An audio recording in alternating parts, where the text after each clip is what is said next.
Olá, um abraço. Meu nome é Adalberto Monteiro. Eu sou o secretário de Formação e Propaganda do Partido Comunista do Brasil. Também sou presidente da Fundação Maurício Grabois e professor do Núcleo de Socialismo da Escola Nacional de Formação do PCdoB. A nossa aula, o tema dela é o socialismo como necessidade histórica. Vamos ao tópico 1. A luta pelo socialismo é uma expressão mais elevada da luta de classes. Como e quando nasceram as ideias sobre o socialismo? Historicamente, as classes exploradas lutaram contra e sempre combateram a exploração. As ideias sobre o socialismo nasceram com o aprendizado dos operários na luta contra a exploração capitalista. A luta pelo socialismo, desde a publicação do Manifesto do Partido Comunista, em 1848, tornou-se a palavra de ordem a todos os trabalhadores do mundo. Proletário de todos os países, univos, uma frase lapidar de Marx e Engels.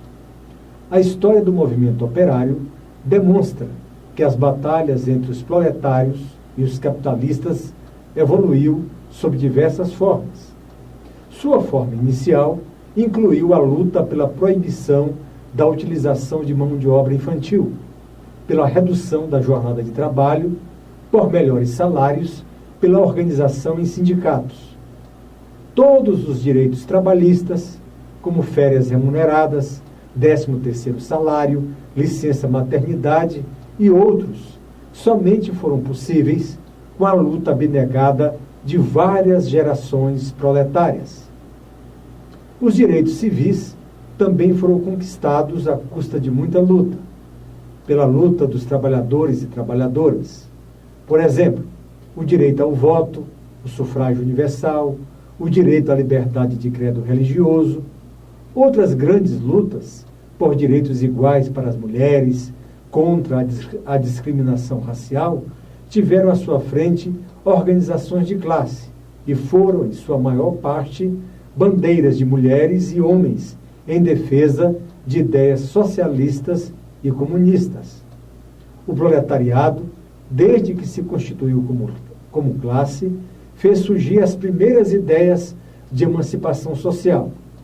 No nosso país, por exemplo, a classe operária brasileira, desde o início do século XX, realizou greves e outras importantes batalhas, tanto pelos direitos trabalhistas quanto pelos seus direitos civis. O socialismo é consequência das contradições da sociedade capitalista. Primeira contradição: trabalho versus capital. Nesta relação, o capital é supervalorizado em prejuízo do trabalho, sempre subvalorizado. Outra contradição: produção social versus apropriação privada.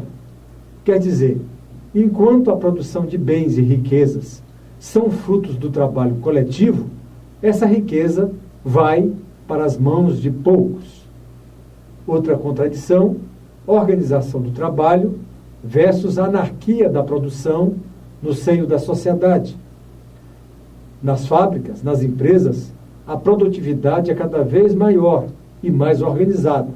Enquanto isso, a produção é regida pela competição cega e acirrada entre os monopólios e oligopólios.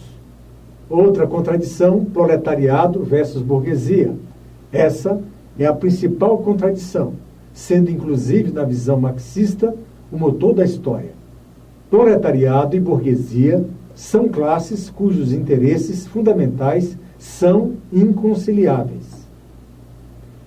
As contradições do capitalismo criam as condições para o surgimento de um projeto de emancipação social. A proposta do socialismo surge como resultado das lutas políticas, econômicas, teóricas, travados num longo período da luta de classes. De início, essas lutas manifestam a expectativa de correção das injustiças com ampliação dos direitos, mas sem questionamento ao capitalismo.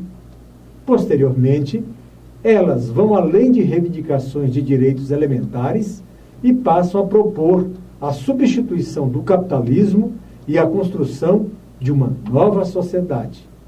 Surge assim o socialismo científico, sistematizado por Marx e Engels e explicitado como projeto político com a publicação do Manifesto do Partido Comunista, que foi publicado em 1848.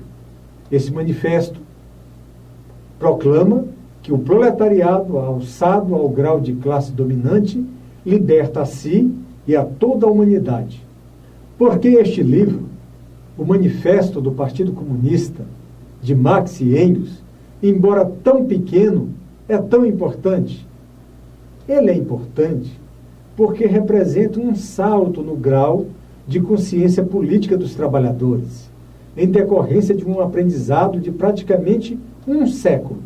A vanguarda dos trabalhadores, depois desse aprendizado, chegou à conclusão de que a exploração, a miséria, a fome, as guerras, enfim, todas as mazelas do capitalismo só irão acabar se a classe trabalhadora conquistar o poder político e, no exercício desse poder, construir uma nova sociedade, sem exploradores e sem explorados, uma sociedade socialista.